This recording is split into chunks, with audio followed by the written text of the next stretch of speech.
Right, our next speaker is no stranger to the ASEAN and Asian Parasports family. A prolific contributor both the ASEAN Parasports Federation as a member of its board of governors and the Asian Para Committee. As the Southeast Asian representative, he was bestowed the honor of being the first Southeast Asian to receive the Paralympic Order, the highest tribute a person connected to the Paralympic movement can achieve. Please join me in welcoming Mr. Michael Barredo on stage to present on the topic, Sports as a Force of Social Inclusion.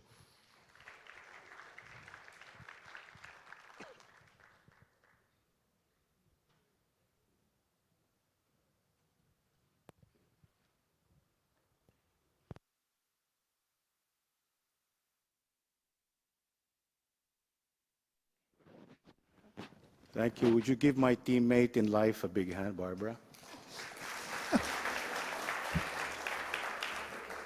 How's my picture? Is it okay? It's okay, huh?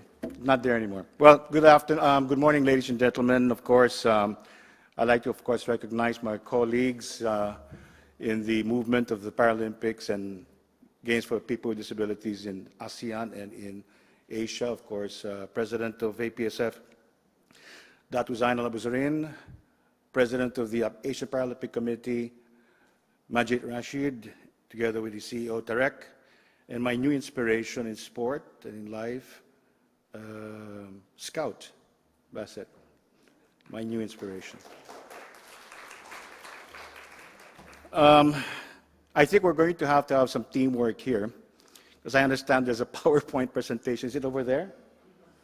All right, so teamwork. If I say the wrong things, please shout off what's there, okay?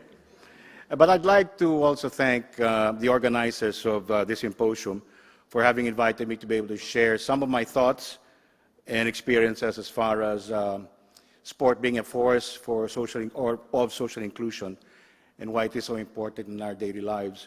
I'd like to thank Fayrouz and Agnes, who have assisted me in preparing this presentation today.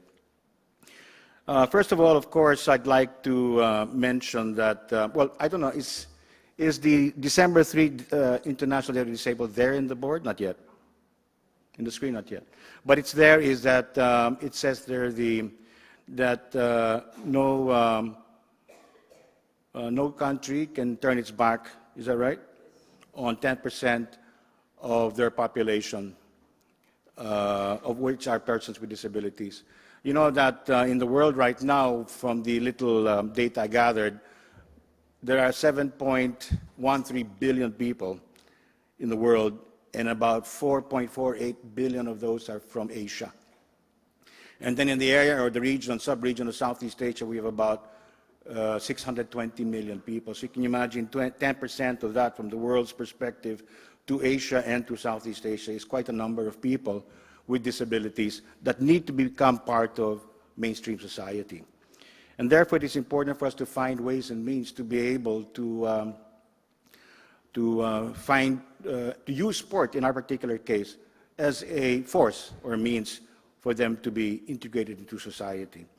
And so as an introduction, of course, it is important, therefore, that for inclusion of PWDs or persons with disabilities into mainstream society, it requires the support, I think that is in bold letters or something, all right, of the support of various sectors in recognizing their capacity to what does it say? Teamwork? Their own needs and aspirations, right? To fulfill their own needs and aspirations in life.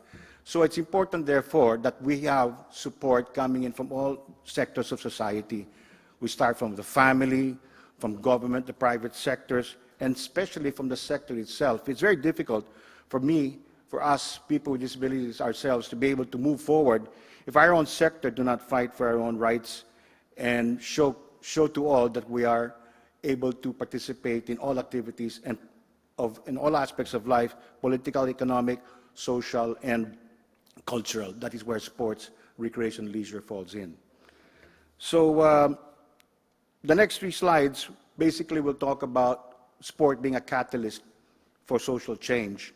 I think we are now in slide 5, right? Well, just a quick definition of sport is usual. Sport is an activity usually competitive or for recreation. It is an integral part of life. You know, sport, if for those that are aware, read the newspapers, watch television, etc., is pretty much there. It's always part of the news, even though it's in the end of the news or at the end of the pages of our newspapers. But certainly it plays a very big part of people's lives these days. And as a matter of fact, in terms of business and trade, billions and billions of dollars are put into sports now all over the world. So certainly it is an integral part. And of course, it also changes the perspective of communities on the abilities of persons with disabilities. It also empowers persons with disabilities. And it's so quiet out there. I need people to participate. Hello? Are you all asleep? You're not? Okay, good. So where are we now? Sport is a catalyst for, so yeah, which part are we in? Huh? Okay, all right, exactly. And therefore promotes values that are very important. Teamwork, that's why I'm saying teamwork, okay? Teamwork, discipline, fair play, and perseverance.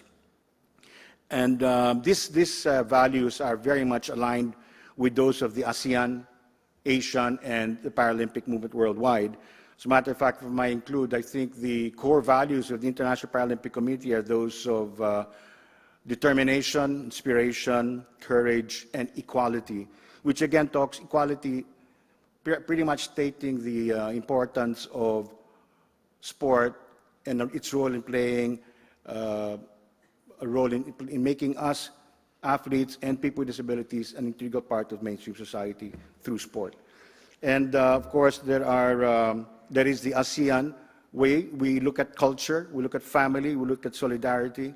In the same way Asia does, in the Asian way of looking at the sport as a perspective for social inclusion.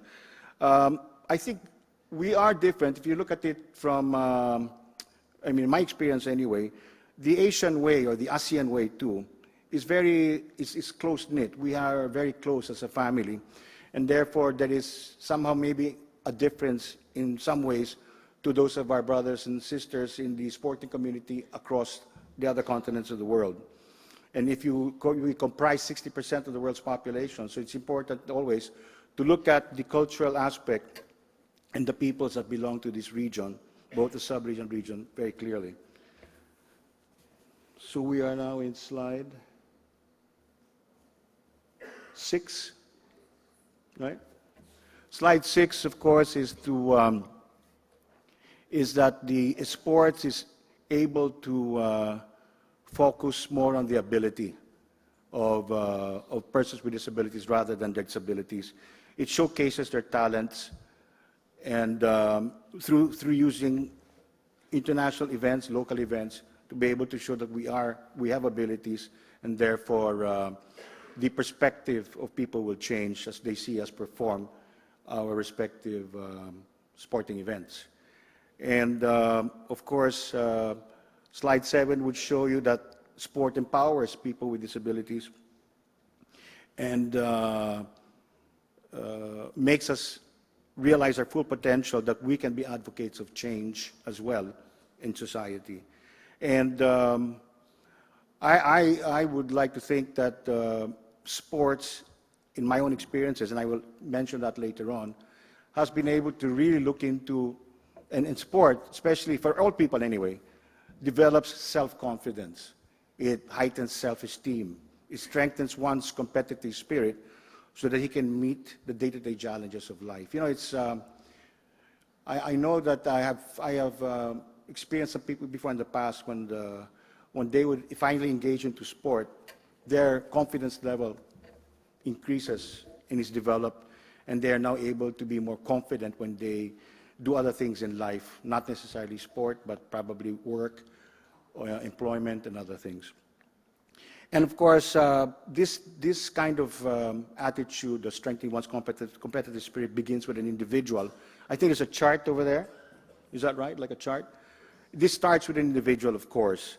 Once the person is empowered and is introduced to sport or physical fitness activities, he is, like I said, his confidence is built up. And this now more or less affects, or if not, broadens to his family, or, his family members, then into the community. Then it goes on a national level, and then it goes sub-regional and regional, of course, and in the world.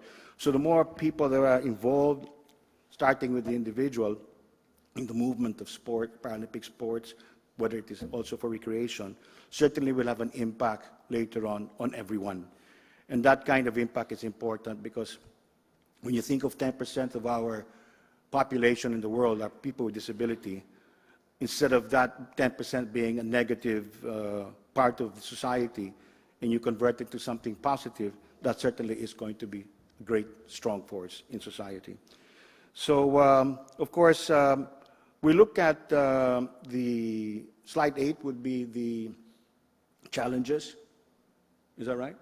Challenges that we face in trying to promote, or if not, use sports as a force. The challenge is not only through sports, but even the day-to-day life of people. There is the problem of stigma. There is the problem of, well, stigma I would think may be related to still, there are many countries that still suffer from the problems of discrimination. Sometimes I think the previous speaker mentioned that there are people that are still do not recognize the capacity and abilities of people with disabilities. And I think that we have to change this perception, precisely what I mentioned earlier, through sport. We also have the lack of awareness, and therefore, well, we do have to do something about that. In other words, maybe 50 to 60% now, people in the world realize the capacities and abilities of people with disability. However, we need to make that 100%. We have the infrastructure or accessibility issue.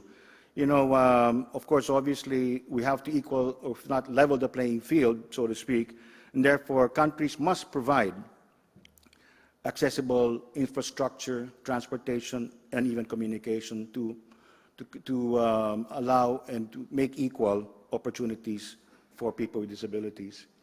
And so to see solutions to this, of course, would be the reverse of that, would be, of course, to change that perception by showcasing our talents through sport, to get media to help us in that effort, to promote it to more or to the greater majority.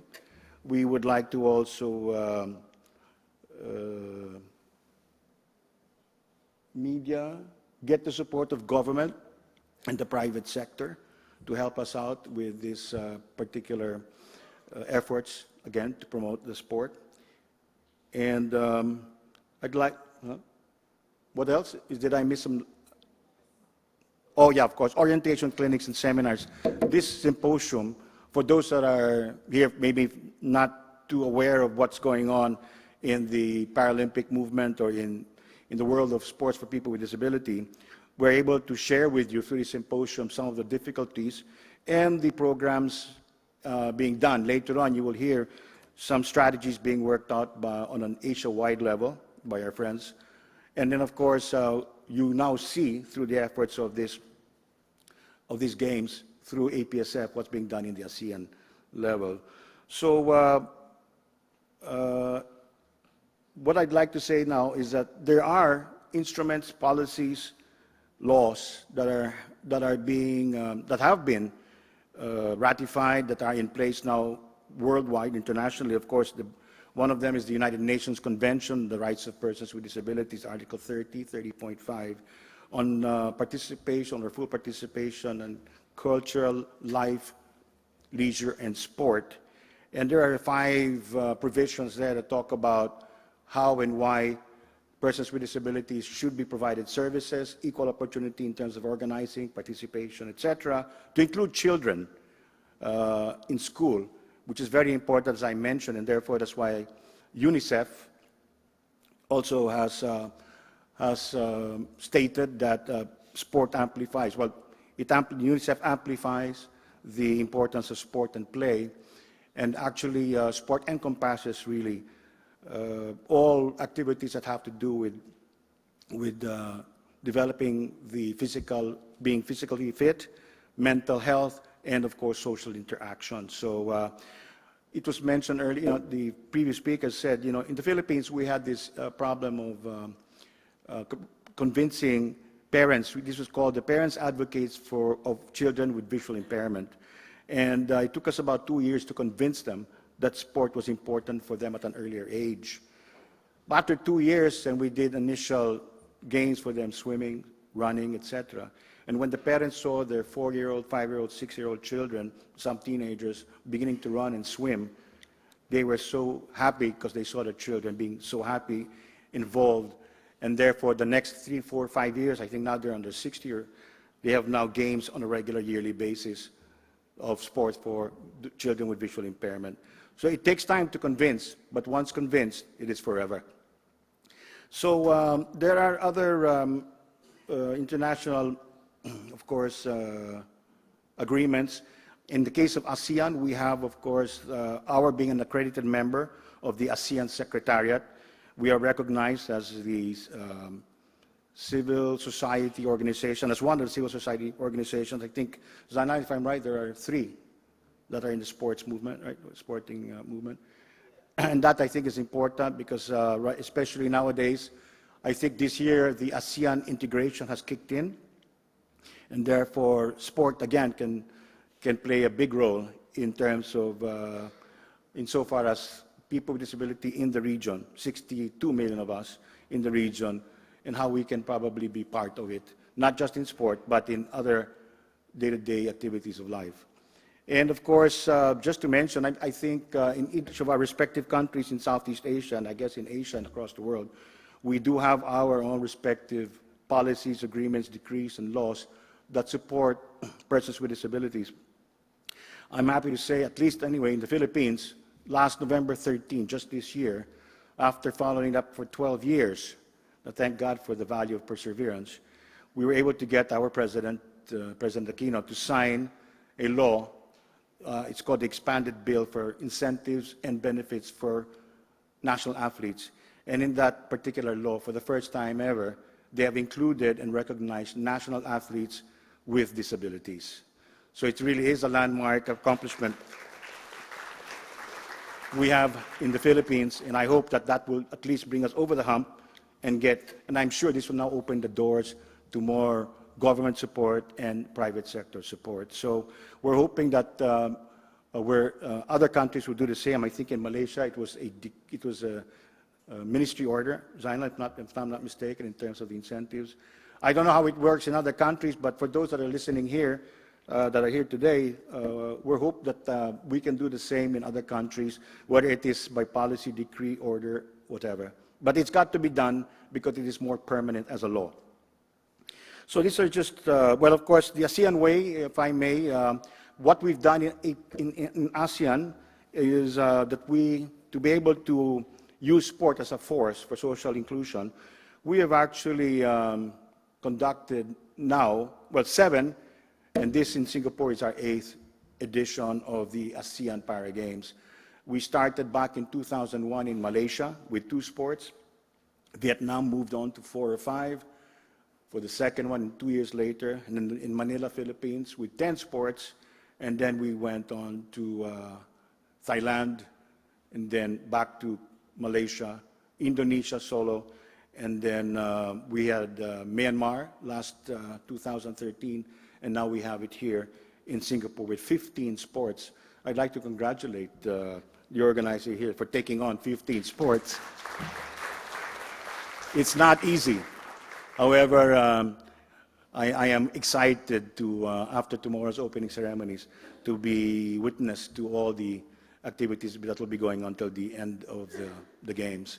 So we have done our part in ASEAN, in Southeast Asia, and I'm looking forward because I think we have another 4 years or 2 more sets of the Games already, well, at least one committed. That is the next one in 2017 Kuala Lumpur, Malaysia. And hopefully, if all will go well, the 2019 will be in the Philippines for the 10th ASEAN Para Games. And that, mind you, there are at least 1,200 to 1,300 athletes participating in these games, if I'm not mistaken. And if you go back to the chart I mentioned, all those 1,200, 1,300 athletes impact on their families, okay, and that impacts on the Singaporean society and has impacted in all the other 7 countries and the cities where they were hosted. And so you can see how these games have really done well to create public awareness on the abilities and capacities of persons with disabilities. Tomorrow we celebrate, of course, the International Day of the Disabled, and I just wanted to add that as part of the discussion on social inclusion. And I think the theme of this year's international celebration is that inclusion matters, right? Access and empowerment for all of, or is that right? For all abilities. There's no mention anymore of disability, the word. So it's an interesting concept now that we're now looking strictly at abilities.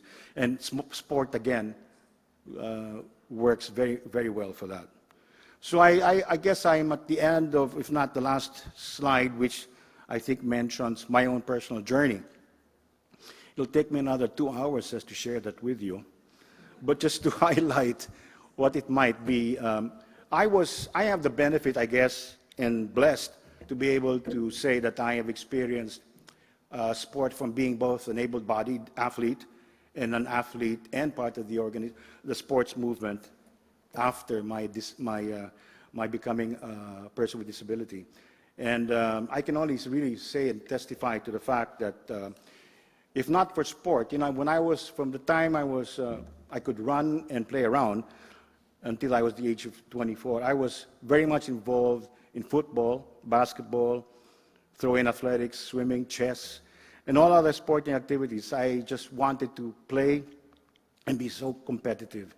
And I'm very happy to have done so because this actually developed, like I said earlier, so much self-confidence in me and esteem that when the fateful accident happened back in 1979 when I, through a car accident, lost my eyesight, I was very thankful that I had that experience and that, the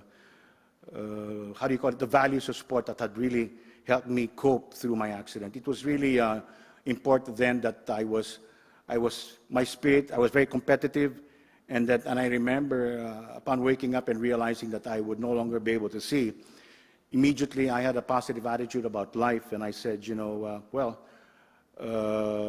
a lot more other things that can be done. I may have lost my sight, but I hope I can gain a vision. And that vision has played a role in my life in being able to go back into sport. After picking up the pieces after the accident, I was able to get back into trying to recover. I had 2 young children at that time. My wife was pregnant 3 months when my accident happened. And I had 2 very young boys, and we looked at it from how we would move on from there. And slowly but surely, one of the things that bothered me was how was I going to share my sports experiences with my sons. But you know what? When they were able to walk and run, they would start running with me. And that is how I started doing so. I started running with my sons, of course, both of them guiding me from either side. Imagine they were very small. They couldn't even hold my hand up too much, but I encouraged them. Then I got myself a tandem bike, of which I asked my wife, Barbara, to be the navigator. No, she was the one in front, the driver, and I was the one pushing in the back. But I continued to use that discipline and that experience I had in sport because I had to develop my confidence back. I was pretty much, of course, it was like really the worst thing that could happen to a person who loves sports is to become blind because there's so many things you cannot do. But I bounced back, realized what sport can do, and then in 1996, 97, the president of the Philippines asked me to put together a National Sports Association or a National Paralympic Committee to begin the work towards developing sports for people with disability. And this moved on in 1998. Though I was already in my 40s, I participated in the first IBSA World Championships, Blind Sports Championships. I'm not going to say how I fared. It wasn't too good. I was the only athlete of that country, but it was an experience altogether, and that was in 98. By 2003 or 2002, I was already heading IBSA's, I was chairman for IBSA Asia, but not to forget, in 2001, 2000, I was already helping Zainal Abuzarin developing the ASEAN Parasports Federation, and in 2005, I was a president of the International Blind Sports Federation, world president, and then served 8 years as its president. And of course, I now sit in the ASEAN Parasports Federation board. Well, I've been there for a while, and I sit also in the Asian Paralympic Committee board, still inspired to continue to promote sports and advocate its importance to everyone. I think I will not reveal how old I am, but I'm sure some of you can guess. But it's so important, really, that we continue to fight for the cause. It is not only for our countries, but it is for all peoples with disabilities in our world that really need to know what sport is all about and what it can do to change our lives. And I think that if I may conclude by saying that, in Southeast Asia, in ASEAN, we look at solidarity, we look at equal opportunities in life using sports. In Asia and in the IPC in the world, we look at the Paralympic movement enabling Paralympic athletes to achieve sporting excellence, excite and inspire the world. And in IBSA, we did have it too, and I guess it's true to all, and I hope that we will continue to fight for that, is that truly through sport we can show that indeed all of us, people with disabilities, are capable of everything. Thank you very much.